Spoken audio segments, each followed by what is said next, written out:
Bismillahirrahmanirrahim. Assalamu alaikum. My name is Assalam and I am the student of class 6 at the Educators Channel. As you can see, I have made a project on area and perimeter. In any question of area and perimeter, there are some shapes, and to solve the questions, there are some formulas. This is rectangle, and the formula to find the area of rectangle is length multiplied breadth. This is the length and this is the breadth.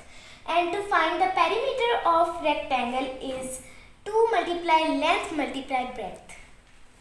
This is the trapezium, and to find the area of trapezium or perimeter of trapezium, this is the formula: 1 by 2 multiply base 1.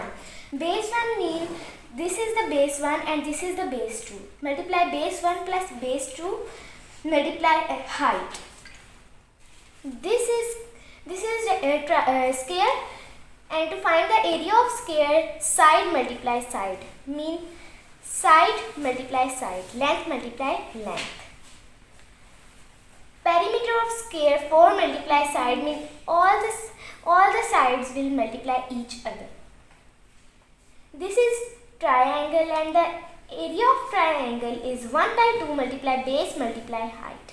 This is parallelogram, and to find the area or perimeter of parallelogram, this is the formula: base multiply height multiply square units.